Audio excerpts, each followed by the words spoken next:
아멘. 벌써 2주 전 말씀이죠. 지난주가 설이었으니까 지난주 이야기를 짧게 한번 리뷰해 봅시다. 다윗은 아브넬과 협상을 체결했습니다. 아브넬은 이 몰락해가는 이 북쪽 나라에 대한 마음이 점점 시들어갔죠. 이미 전세는 다윗 쪽으로 완전히 기울었습니다. 호시탐탐 이 자신의 권좌에 도전하는 이스보셋도 더 이상 아브넬은 신경 쓰고 싶지 않았어요. 아브넬은 그렇게 다윗을 찾아가서 나라를 넘기겠다라고 제안을 하죠. 자, 그러자 다윗이 오케이 했습니다. 다만 한 가지 조건을 달았죠. 역제안을 합니다. 그것은 바로 사울의 딸이자 원래 다윗의 아내였던 미갈을 데려와라. 그러면 내가 너의 그 부탁을 들어주겠다라고 한 것이었죠. 이에 아브넬도 오케이 하면서 둘은 협상을 체결합니다. 다윗과 아브넬 이 두 사람이 지지난주에 그러니까 사무엘하 3장 초반에서 서로 손을 맞잡았습니다. 아브넬은 다윗에게 나라와 미갈을 바치고 다윗은 아브넬을 맞아주는 서로 윈윈하는 조약을 체결하게 된 것이죠. 다윗과 아브넬 이 양쪽의 이해관계가 딱 맞아떨어지니까 일은 일사천리로 진행이 되었습니다. 아브넬은 이스라엘에 있는 장로들과 베냐민 사람들을 만나서 직접 설득을 하죠. 우리가 왜 다윗에게 나라를 넘겨야 되는지 설득을 합니다. 이 다윗도 이 아브넬을 기쁜 마음으로 맞이하면서 잔치를 베풀게 되죠. 여기까지가 바로 지난주 이야기였습니다. 그리고 오늘 본문에서 요압이 등장하는 것입니다. 전투에 나갔다가 승리한 후 이 전리품을 취하고 헤브론으로 돌아온 이 요압은 한 가지 충격적인 이야기를 듣습니다. 그것은 바로 다윗이 아브넬에게 잔치를 베풀어 주었다라는 이야기인 거죠. 요압은 곧장 다윗을 찾아가서 항의합니다.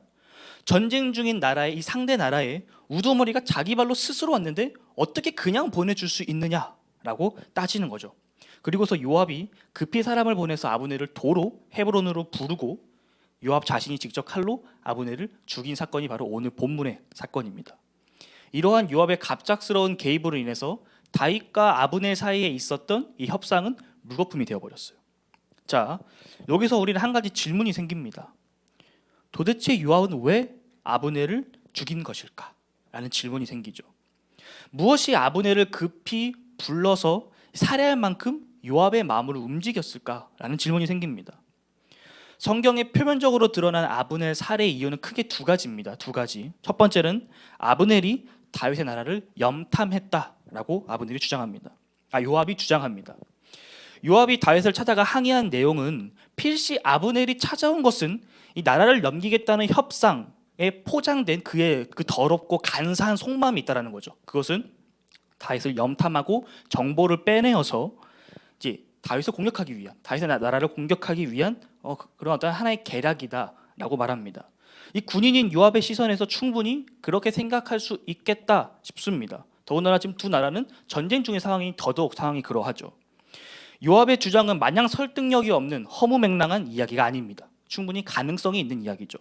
두 번째는 요압의 동생 아사헬에 대한 복수입니다. 서론에서도 잠깐 이야기했지만 요압의 동생인 아사헬이 과거 전투 도중에 사망했는데 이 아사헬을 죽인 사람이 바로 아브넬이었어요. 요압의 입장에서는 결코 용서할 수 없는 살인자, 이 동생의 원수가 바로 눈앞에 있는데 어떻게 복수를 안 하겠습니까? 요압은 그 어느 누구보다도 나라를 위해서 최선의 노력을 다하는 사람이었습니다. 오늘 본문에서도 전투를 치른 다음에 승리의 기쁜 소식과 함께 많은 전리품들을 갖고 오는 이 개선 장군의 모습으로 처음에 등장을 하죠. 요압은 나라를 지키기 위해 최선을 다하는 사람인 동시에 가족을 지키는 것에도 최선의 노력을 다하는 사람이었습니다. 그러나 다윗은 이러한 요압에게 오늘 저주를 퍼붓습니다. 그것도 아주 맹렬한 저주를 퍼붓죠. 우리 함께 말씀을 읽어볼까요? 29절 말씀입니다. 오늘 본문 29절 말씀 함께 읽어볼까요? 시작. 그 제가 요압의 머리와 그의 아버지의 온 집으로 돌아갈지어다. 또 요압의 집에서 백탁병자나 나병 환자나 지팡이를 의지하는 자나 칼에 죽는 자나 양식이 떨어진 자가 끊어지지 아니할지로다 하니라. 아멘. 이 말씀을 오늘 우리 시대의 이야기로 한번 바꿔볼까요? 요압, 너의 죄가 그 가문에 가득할 거다. 그리고 너의 그 가문 안에는 너의 죄로 인해서 성병, 아주 극심한 피부병, 제대로 걷지 못하는 불구자, 장애인, 그리고 굶어 죽는 사람들이 끊이지 않고 계속 나타날 거다 라는 저주를 하고 있는 것입니다. 그동안 우리가 단 한 번도 보지 못했던, 이렇게까지 저주해야 되나? 왜 이렇게 심하게 이야기를 하지? 싶을 정도의 이 다윗의 모습을 우리는 발견하게 됩니다. 굉장히 충격적이죠. 다윗은 왜 요압에게 이토록 무시무시한 저주를 퍼부은 것일까요? 굳이 이렇게까지 해야 됐을까요? 요압의 말이 무엇 하나 크게 틀린 것이 없고 충분히 가능성이 있는 이야기인데 전쟁 중에 조심해서 나쁠 건 없잖아요. 사람이라면 누구나 복수를 감행할 수 있을 법한 그런 상황인데 왜 다윗은 이토록 무시무시한 저주를 요압에게 퍼부은 것일까요? 그리고 정죄하는 것일까요? 혹시 우리가 미처 발견하지 못한 요압의 다른 잘못이 있진 않을까요? 혹여 요압이 아브넬을 죽인 이유가 정당하지 못했거나 또는 그 죽이는 과정이 정당하지 못하기 때문은 아닐까요? 우리 요압을 좀 더 자세히 파고 들어가 봅시다. 요압은 아브넬이 다윗의 나라를 염탐하기 위해서 계략을 썼다라고 주장을 했습니다. 충분히 가능성 있는 주장이지만 우리가 지지난주에 살펴본 말씀에 의해서 아브넬이 다윗의 나라를 염탐하고 정찰한 것은 그 약점을 찾아서 이 다윗의 나라를 함락시키고 이스보셋에게 그 나라를 주기 위한, 그 나라를 강성하게 하기 위한 것이 아님을 우리는 이미 알고 있습니다. 그렇죠? 다윗이 아브넬과의 만남을 가진 것은 이미 아브넬의 그 마음이 이스보셋의 나라로부터 떠났음을 알았기 때문입니다. 오랜 전쟁으로 인해 양쪽 모두가 많이 지쳤고 전세는 이미 다윗 쪽으로 기울었기 때문이죠. 또한 아브넬은 다윗과의 첫 만남 이후 적극적으로 이스라엘 장로들과 베냐민 사람들을 설득했습니다. 이러한 핫 이슈를 다윗이 몰랐을 리가 없죠. 다윗은 아브넬의 말과 행동을 통해 드러난 그의 마음을 캐치했습니다. 인지하고 있었어요. 그리고 무엇보다 이 사실을 다윗 다음 가는 통치자였던 다윗 나라의 2인자 요압이 몰랐을 리가 없습니다. 요압은 아브넬이 다윗을 찾아온 이유가 무엇인지 분명히 알았어요. 저 자식이 이제 안 되니까 나라를 팔려고 하는구나. 자리를 하나 꿰차려고 하는구나. 분명 알았습니다. 요압이 주장했던 아브넬의 계략은 단순히 핑계인 것입니다. 핑계. 요압에게는 다른 꿍꿍이가 있었던 거예요. 요압이 아브넬을 죽이기로 결심하게 된 진짜 이유는 정치적으로 그를 견제하기 위함입니다. 아브넬은 북쪽에서 2인자, 그러나 실상 까놓고 보면 1인자죠. 이스보셋은 꼭두각시니까. 어찌 보면 이 다윗과 비슷한 위치라고 볼 수 있습니다. 한마디로 이 다윗과 요압 사이 곧 1.5인자의 역할을 추후에 하게 될 가장 가능성이 높은 사람이 바로 아브넬이라는 거죠. 다윗이 아브넬에게 나라를 넘긴 공으로 높은 관직을 허락할 확률이 매우 농후했습니다. 요압의 입장에서는 자신의 경쟁자로서 아브넬이 상당히 부담되는 존재였죠. 심지어 이 요압이 아브넬을 죽이는 과정 또한 정당하지 못했습니다. 요압은 다윗에게 나아가 어찌된 일이냐라며 따지죠. 이 표준 세번역과 공동 번역은 동일하게 요압이 다윗에게 항의했다라고 번역하고 있습니다. 신하로서 결코 왕에게 할 수 없는 잘못된 행동이죠. 어찌 신하가 왕에게 따지고 항의할 수 있단 말입니까? 신하가 왕을 만만히 여길 때가 아니고서는 불가능한 상황입니다. 한번 생각해 보십시오. 제가 어떠한 문제를 가지고 목사님과 이야기를 나눌 때 좋게 이렇게 잘 목사님 이런 문제가 있습니다 라고 말씀을 드리는 게 아니라 제가 막 목사님을 무시하고 막 하대하듯이 막 목사님 그러면 안 되죠 이렇게 한다면 저는 그날을 기점으로 여러분들을 더 이상 볼 수 없을 것입니다. 여러분들이 직장에서 상사분께 사수에게 그렇게 한다고 한번 생각을 해보십시오. 아찔하죠. 요압의 행동은 매우 잘못된 행동이었다라는 것이 제가 하고 싶은 이야기입니다. 심지어 다윗에게 이 아무런 말도 없이 이 자기 땅으로 돌아가고 있던 아브넬을 다시 불러들여서 살해하지 않습니까? 결국 이 요압의 행동은 월권이라는 거죠. 월권. 너무나도 당당한 그의 모습에 말문이 막힙니다. 이토록 요압이 당당하게 그런 행동을 할 수 있었던 이유는 다윗을 무시했기 때문이죠. 그러니까 다윗을 왕으로서 자신이 섬기고 있는 충성해야 되는 존재로서 완전히 인정하지 않고 있었기 때문입니다. 요압이 아브넬을 죽인 두 번째 이유는 요압의 동생 아사엘에 대한 복수 때문이었죠. 사실 너무나 당연한 것입니다. 당연히 원수를 갚아야 하는 것입니다. 신약 시대에 이르러 예수님께서 율법을 더욱 발전시키고 원래 그 본래의 취지에 더욱 본래의 의미로 완성하셨기 때문에 원수를 사랑하고 용서하라고 하셨지만 구약 시대 특히 오늘 우리가 함께 읽은 이 본문 사무엘하 3장 이 당시 시대적인 배경에서는 눈에는 눈, 이에는 이 이것이 당대 통용되던 하나의 윤리관이었습니다. 가족 중에 누군가 억울하게 살해당했다면 남은 유가족들이 그 가족의 원수를 갚는 것이 당연한 문화였고 이치였고 의무였습니다. 동생의 원수를 갚지 않는 것은 동생을 가족으로 인정하지 않겠다, 내지는 더 이상 내가 그 가족의 구성원이 아니다 라는 뜻과 같았습니다. 그래서 요압은 그의 동생 아사엘의 복수를 한 것입니다. 아사엘이 아브넬의 창에 의해 배가 관통당했던 것처럼 요압도 똑같이 아브넬의 배를 칼로 찔러서 똑같은 방법으로 죽입니다. 눈에는 눈, 이에는 이. 굳이 그대로 올라가지 않더라도 오늘날에도 충분히 공감되는 부분입니다. 만약 누군가가 제 동생을 함부로 한다면, 동생에게 위협을 가한다면 저는 못 참을 것 같아요. 만약에 제가 설교 쓰면서 상상을 해봤는데, 만약에 음주운전자 차량에 제 동생이 다치거나 죽는다면 저는 용서하지 못할 것 같습니다. 근데 더군다나 이 법의 심판이 약하다? 그러면 제가 그 사람을 해칠지도 모르겠다라는 생각이 들더라고요. 근데 여기서 한 가지 가정을 들어봅시다. 만약에 음주운전자가 아니에요. 평상시에 늘 안전하게 운전하시는 모범 운전자 분이십니다. 그리고 그 사람이 뭐 과속을 한 것도 아니에요. 근데 얼마 전에 효선이가 그랬던 것처럼 눈이 너무 많이 와서 차가 미끄러지면서 동생이 다치거나 죽었습니다. 이때 과연 저는 그 사람에게 그 잘못에 대한 책임을 물을 수 있을까? 엄중하게 그 책임을 물을 수 있을까? 마음은 너무 아프고 힘들겠지만 복수하겠다라는 어떤 그런 분노 가득한 마음과는 다른 마음이 들 것 같습니다. 이 비유를 잘 생각하시기 바랍니다. 이 비유를 기억한 채 아사엘이 이 아브넬에게 의해 목숨을 잃게 되는 장면을 함께 살펴봅시다. 사무엘하 2장 19절에서 23절 말씀입니다. 사무엘하 2장 19절에서 23절. 아사엘이 아브넬을 쫓아 달려가되 좌우로 치우치지 않고 아브넬의 뒤를 쫓으니 아브넬이 뒤를 돌아보며 이르되 아사엘아 너냐 대답하되 나로라.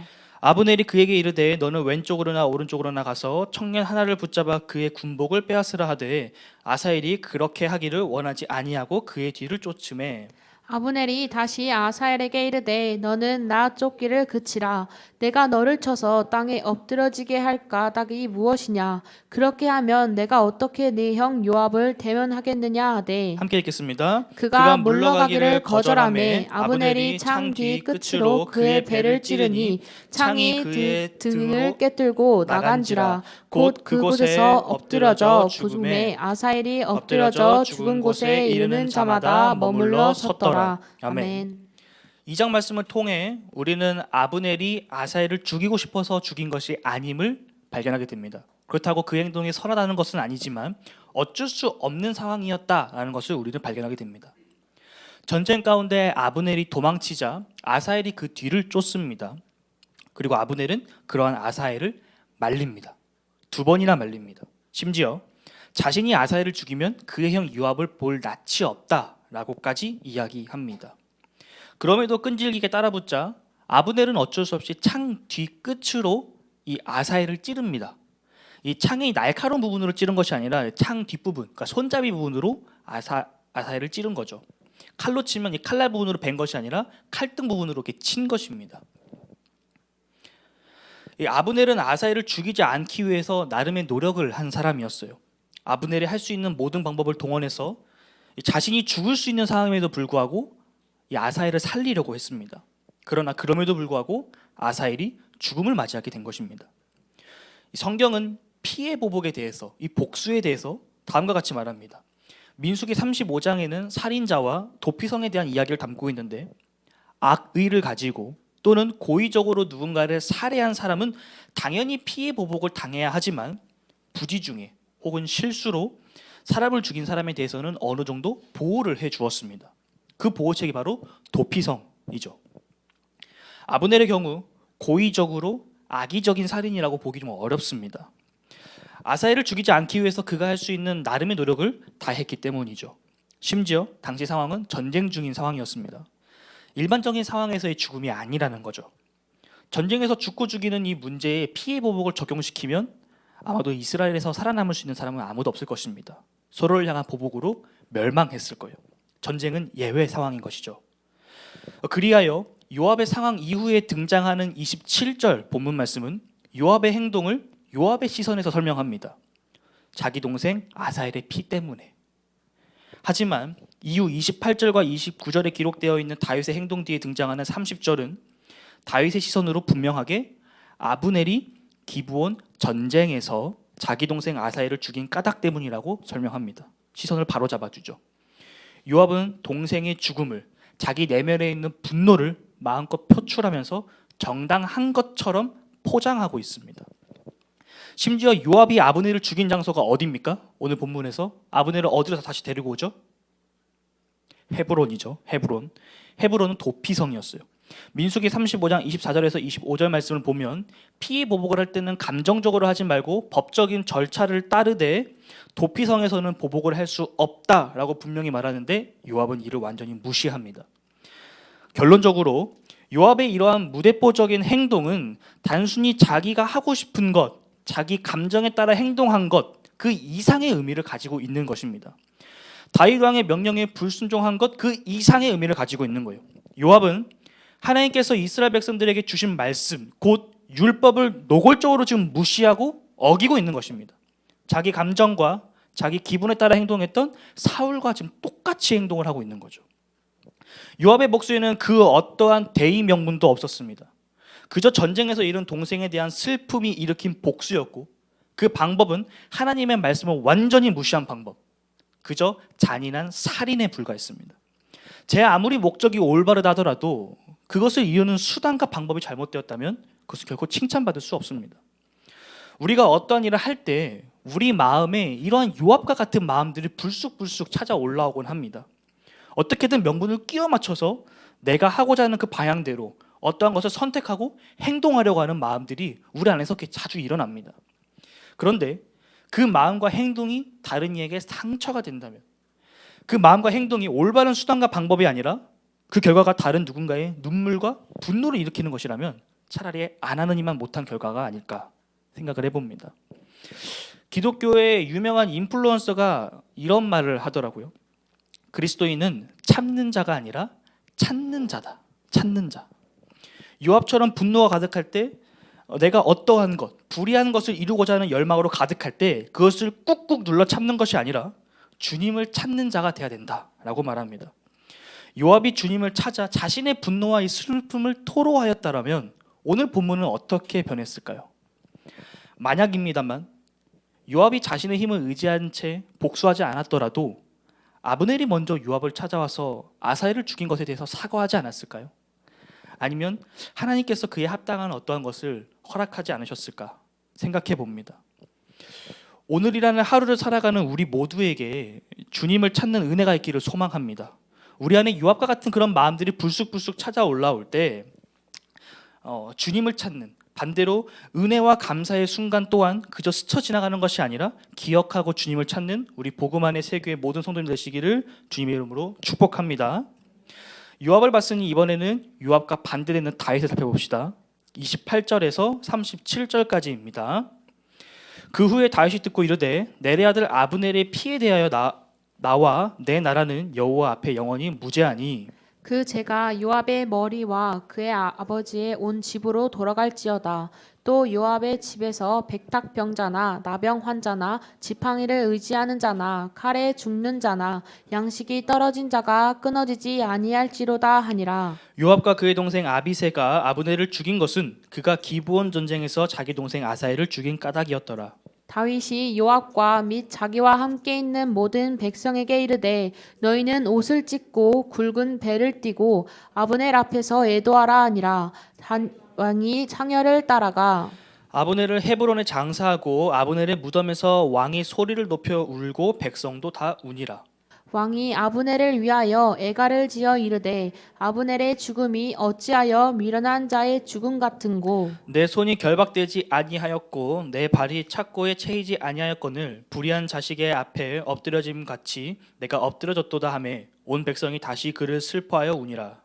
석양에 뭇 백성이 나와 다윗에게 음식을 권하니 다윗이 맹세하여 이르되 만일 내가 해 지기 전에 떡이나 다른 모든 것을 맛보면 하나님이 내게 벌 위에 벌을 내리심이 마땅하니라 하매 온 백성이 보고 기뻐하며 왕이 무슨 일을 하든지 무리가 다 기뻐하므로 이날에야 온 백성과 온 이스라엘이 내레 아들 아브넬을 죽인 것이 왕이 한 것이 아닌 줄을 아니라. 아멘. 요압의 행동은 다윗에게 엄청난 정치적인 부담감으로 다가옵니다. 아브넬의 죽음은 이전과는 다른 상황을 만들게 되었어요. 북쪽에서는 새로운 여론이 형성됩니다. 뭐야? 겉으로는 평화적인 척하더니만 속으로는 다른 꿍꿍이가 있었네? 라는 여론이 발생된 거죠. 그렇다면 우리가 저런 사람을 어떻게 지지해? 어떻게 우리의 왕으로 우리가 세워줄 수 있어? 다윗 반대, 결사 반대, 다윗 아웃, 이러한 여론이 형성되기 시작합니다. 이전에 진행되었던 이 전쟁의 소용돌이도 더욱 커질 수 있는 그런 위기 가운데 처했습니다. 사울은 다윗이 죽이지 않았던 것이 확실했기 때문에 큰 문제가 되지 않았습니다만 아브넬의 죽음이 다윗에게 누명으로 씌워지게 된다면 다윗에게는 매우 큰 부담이 될 것입니다. 전쟁이 더욱 격렬하게 변할 것입니다. 요압이 쏘아올린 이 큰 공을 해결하기 위해 다윗이 가장 먼저 한 것은 요압을 저주한 것입니다. 앞서 살펴보았듯이 차마 입에 담기 어려운 저주들을 퍼붓죠. 어떻게 다윗이 이토록 무섭고 잔인한 저주를 할 수 있는가 생각할 수 있습니다. 그러나 이러한 다윗의 저주는 사실 성경을 인용한 것입니다. 다윗의 저주는 레위기 26장과 신명기 28장의 내용을 간략하게 정리한 것입니다. 각 성경의 내용은 여호와의 명령에 청종하지 아니한 자, 여호와의 말씀에 순종하지 아니한 자에게 임할 하나님의 심판에 대한 경고의 메시지를 담고 있습니다. 다시 말해서 다윗이 요압을 향해 외치고 선포했던 저주는 단순히 그의 악한 행동을 비방하고 비난하는 차원이 아니라 요압이 의도적으로 하나님의 말씀, 곧 율법을 어긴 것에 대해서 하나님의 심판이 있을 것이라는 예언자적인 선언을 하고 있는 것입니다. 요압은 자신 앞에 펼쳐진 상황을 자신의 힘으로 해결하기 위해 최선을 다했으나 다윗은 그 상황과 문제를 하나님께로 가져간 것입니다. 다윗의 저주는 요압이라는 이 분노와 이 자만의 괴물을 막기 위해서 그와 견줄 수 있는 괴물이 되는 것을 선택하는 것이 아니라 하나님께 맡기는 이 다윗의 열심이요, 다윗이 내린 최선의 결정인 것입니다. 뒤이어 다윗은 아브넬의 장례를 국장으로 승격시켰습니다. 일부 학자들은 다윗이 아브넬을 국가적 영웅으로 추대한 것이라고 주장합니다만 제 생각에는 국가의 권력에 의해 무고하게 희생된 아브넬의 장례를 국장으로 승격시킴으로써 이 아브넬의 무죄와 동시에 이 다윗의 무죄를 입증하려고 한 것이라고 생각합니다. 만약 다윗이 아브넬을 죽였더라면 그의 장례를 결코 국장으로 치르지 않았을 것입니다. 그리고 33절에 기록되어 있는 애가, 보다 정확히는 고인을 위해 부르는 조가죠. 조가 또한 부르지 않았을 것입니다. 슬퍼할 이유가 없어요. 오히려 아브넬의 죽음을 기뻐해야 됩니다. 그러나 다윗은 오히려 금식하면서 아브넬의 죽음을 기억하죠.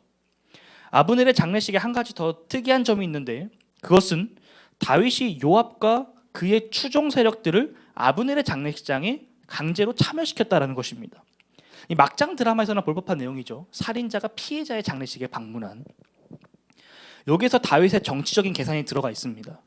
요압과 그의 추종 세력으로 하여금 아브넬을 제거한 것에 대해서 기쁨 내지는 잔치를 누리지 못하도록 막은 것입니다.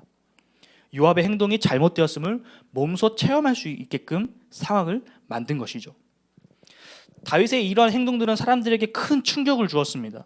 왜냐하면 다윗과 아브넬의 관계는 사실상 뭔가 대단한 것이 없었기 때문이죠. 다윗과 아브넬은 아직 좀 서먹서먹한 관계였습니다. 서로 이권을 위해서 만난 지 얼마 안 된 이들이기 때문이죠. 다윗이 이 사울과 요나단이 죽었을 때 그들을 위해서 눈물을 흘리고 금식을 하고 조가를 불렀습니다. 다윗이 아브넬과 관계가 다윗과 요나단의 관계만큼 끈끈하지 않았기 때문에, 또 오래되지 않았기 때문에, 두텁지도 않았기 때문에 이러한 다윗의 행동은 굉장히 정치적인 이유가 다분했다라고 우리가 평가할 수 있을 것 같습니다. 그러기에 누군가는 이러한 다윗의 행보를 정치적이다, 믿음이 없다라고 평가할지도 모르겠습니다. 비난할지도 모르겠어요. 저도 처음에는 그렇게 생각을 했었습니다. 설교를 준비하면서 묵상을 하는데 다윗이 상황을 자기에게 유리하게 만들어가는 모습을 보면서 얘 되게 정치적이다 이런 생각을 많이 가졌어요. 부정적인 시각을 갖고 있었습니다. 그런데 조금만 더 생각을 해보니까 아니더라고요. 다윗은 정치적으로 행동하면 안 되는 걸까요? 다윗은 이렇게 정치적인 어떤 선택을 취하면 안 되는 것일까요? 다윗은 믿음의 사람이니까 믿음으로만 행동해야 되는 걸까요? 아니요. 다윗은 당연히 정치적인 사람이어야 합니다. 왜냐하면 다윗은 왕이니까요. 다윗이 왕인데 왕이 정치를 안 하면 무엇을 합니까? 다윗은 자신이 정치가로서 왕으로서 할 수 있는 최선을 다하고 있는 것입니다. 다르게 표현해 보면 요리사는 요리에 최선을 다해야 됩니다. 믿음 좋은 요리사는 하늘에서 파스타가 내려오기를 기도하면서 접시를 들고 있는 사람이 아니에요. 하나님께서 주신 능력을 가지고 최선을 다해서 아름다운 맛있는 요리를 만드는 사람이 바로 믿음이 좋은 요리사인 거죠. 다시 다윗으로 돌아와서 다윗의 행동을 통해 그의 마음의 중심이 어디에 있는지 살펴보면 그 중심은 하나님께로 맞춰져 있습니다. 하나님의 말씀을 무시하며 자기 멋대로 행동하고 있는 요압에게 하나님의 말씀을 전했고 불의한 죽음을 맞이한 아브넬의 죽음에 슬퍼했습니다. 다윗의 행동은 정치적이었으나 그 정치는 하나님을 향해 있었다는 것을 우리는 확인해야 됩니다. 그리고 하나님의 백성 이스라엘을 향해 있었습니다. 결국 하나님을 향해 최선을 다하는 다윗을 통해서 아브넬의 죽음이라는 이 비극적인 상황 가운데서 하나님께서 세우신 진정한 왕의 본질이 무엇인지 드러난 것입니다. 그것은 바로 하나님을 향해, 하나님을 위해, 하나님 때문에 최선을 다하는 자라는 정체성인 거죠. 바로 그러한 모습에 36절 온 백성이 보고 기뻐하며 왕이 무슨 일을 하든지 무리가 다 기뻐함으로 라고 평가합니다. 하나님의 반전입니다. 하나님은 위기를 뒤집어 기회를 만드십니다. 인간에게 처한 위기는 하나님께서 인간을 사용하시는 위대한 기회가 되곤 합니다. 하나님께서 자신을 향해, 자신을 위해, 자신 때문에 최선을 다하는 요압으로 인해 촉발된 그 위기를 반전시켜서 하나님을 향해, 하나님을 위해, 하나님 때문에 최선을 다하는 다윗을 나타내시는 위대한 기회로 바꾸셨습니다. 하나님을 향해 최선을 다하는 다윗에게 하나님께서 최선의 것을 허락하신 것입니다. 여러분들은 이 두 삶, 다윗과 요압의 삶을 보시면서 어떠한 삶을 선택하시겠습니까? 말씀의 결론을 맺겠습니다. 시중에 판매되고 있는 수많은 자기개발 서적들을 살펴보면 하나같이 노력과 꾸준함의 중요성에 대해서 이야기합니다. 남들이 한 걸음 걸을 때 내가 한 걸음 더 내딛는 것, 그리고 그 걸음을 꾸준히 지속하는 것, 이 대표적인 것이 1만 시간의 법칙입니다. 거의 진리처럼 받아들여지는 문구가 되었죠. 노력과 훈련의 중요성이 농축되어 있는 글귀입니다. 여러분들은 이것을 믿습니까? 저는 믿습니다. 우리 기독교적으로 우리 교회가 사용하는 용어로 바꿔보면 습관은 영성이다, 또는 영성은 내공이다, 이러한 표현으로 바꿔볼 수 있을 것 같습니다. 제가 학교에서 조교로 일을 하고 있는데 같이 일하는 그 행정부서에 한 살 어린 동생이 한 명 있습니다. 오진교라는 친구인데 그 친구를 볼 때마다 제 마음속에 드는 생각이 있어요. 얘 참 멋지다. 그 친구를 볼 때마다 정말 치열하게 살아간다 라는 생각이 절로 납니다. 학교 공부를 정말 열심히 합니다. 그리고 교외에서 하는 온갖 대회나 공모전에는 다 참여를 합니다. 거의 99% 다 참여하는 것 같아요. 영어 회화학원을 다니고 토익 스터디 모임을 하고 컴퓨터 관련된 자격증 공부도 하고 학교에서 일하고 편의점 알바도 하고 정말 혀를 내두르게끔 하는 친구예요. 저도 나름 열심히 살아간다고 노력하는데 그 친구를 보면 저는 아무것도 아닙니다. 그 친구는 하루를 24시간이 아니라 하루를 마치 2일, 3일처럼 살아가는 친구예요. 그 친구와 함께 일한 지 만 1년이 넘었는데 그 친구가 이 성장해 가는 것들이 눈에 보입니다. 사실 성장할 수밖에 없는 환경이죠. 그런 친구를 옆에서 지켜보고 있는 저를 보면, 또는 제 주변에 있는 다른 사람들을 보면 이 고구마를 한 100개 정도 먹은 것 같은 그 답답한 마음이 들 때가 있어요. 아무런 노력도 하지 않으면서, 공부하지 않으면서 자신의 삶에 대해서 낙관적인 믿음만을 가지고 있는 사람들이 있습니다. 하나님께서 다 해주셔, 하나님께서 하실 거야 라는 믿음만 갖고 있는 사람들이 있다는 것입니다. 저는 그 믿음이 잘못되었다고 말하는 것이 아닙니다. 맞아요. 그 믿음이 필요해요. 하나님께서 하시죠. 우리가 수요예배 때 나눴던 이야기죠. 하나님께서는 사람을 통해서 일하십니다. 하나님께서는 우리를 통해서 일하셔요. 그런데 제가 하고 싶은 말은 뭐냐면, 하나님께서 하시는데, 하나님께서 역사하시는데, 문제는 아무것도 하지 않는 자를 하나님께서 굳이 선택해서 일하실까? 라는 질문인 것입니다. 냉정하게 한번 생각해 봅시다. 우리가 만약 하나님이라면 뭐라도 열심히 하는 사람에게 뭔가를 허락하지 않겠습니까? 그 일을 맡기지 않겠습니까? 제가 하나님이라도 아무것도 안 하는 사람에게는 아무것도 맡기지 않을 것 같아요. 괘씸해서. 성경에 기록되어 있는 수많은 사람들은 자기 자신을 겸손하게 아무것도 아닌 존재라고 고백합니다. 말합니다. 그러나 실제로 까놓고 보면 다들 엄청난 사람들입니다. 노아는 바닷가가 아닌 산 위에서 어마어마한 크기의 방주를 수년 동안, 아주 오랜 시간 동안 온갖 조롱과 비난 가운데서 건조했던 사람입니다. 아브라함은 그의 친척과 아버지의 집을 떠났다고 성경이 기록하고 있는데 단순히 독립과 가출에 대한 어떤 그런 이야기가 아니죠. 사도 바울의 표현을 빌리자면 당대 세상을 본받지 않고 당대 세상의 흐름을 거슬렀던 사람입니다. 야곱은 어마어마한 가축을 통솔할 수 있는 가축의 마스터였죠. 요셉은 이집트의 총리였습니다. 그 밖에도 다윗, 에스더, 바울, 누가, 성경에 기록되어 있는 수많은 사람들은 하나님을 위해서 자신의 삶에 최선을 다하는 사람들이었습니다. 그런데 오늘날 우리 신앙에는 막연함이 있는 것 같아요. 하나님께서 하실 거라는 맹목적인 믿음 말이죠. 재차 말씀드립니다. 하나님께서 행하실 것을 부정하고 부인하는 것이 아닙니다. 인간인 우리가 인간으로서의 역할을 다하지 않으면서 마치 하나님께 뭔가 긍정적인 아름다운 미래를 맡겨놓은 것처럼 행동하지 말자라는 거예요. 그런 생각을 갖고 계시다면 꿈 깨십시오. 그건 꿈이 아니라 몽상입니다. 오늘 다윗을 보십시오. 그는 자신이 할 수 있는 것에 최선을 다합니다. 왕으로서 자신이 할 수 있는 일, 정치에 최선을 다합니다. 그리고 다윗은 하나님을 향해 최선을 다합니다. 이스라엘 공동체 안에 심각하게 위반된 율법과 공의를 바로 세우는 일에 최선을 다합니다. 하나님께서 허락하신 테두리, 그 선함과 의로움이라는 그 울타리 안에서 최선을 다해요. 하나님을 마치 그리스도인의 특권 내지는 이력서에 한 줄 추가되는 스펙 정도로 생각하지 마십시오. 하나님은 우리를 인도하시는 선한 목자이시고 우리는 그분을 향하여, 그분을 위해, 그분 때문에 최선을 다해 달려가는 주님의 양입니다. 주님을 향한 최선으로 주님이 주시는 최선을 누리는 여러분 모두가 되시기를 바랍니다. 여러분 인생의 최선이 날마다 우리의 목자 되신 예수 그리스도를 향하기를 주님의 이름으로 축복합니다. 아멘. 우리 함께 기도합시다.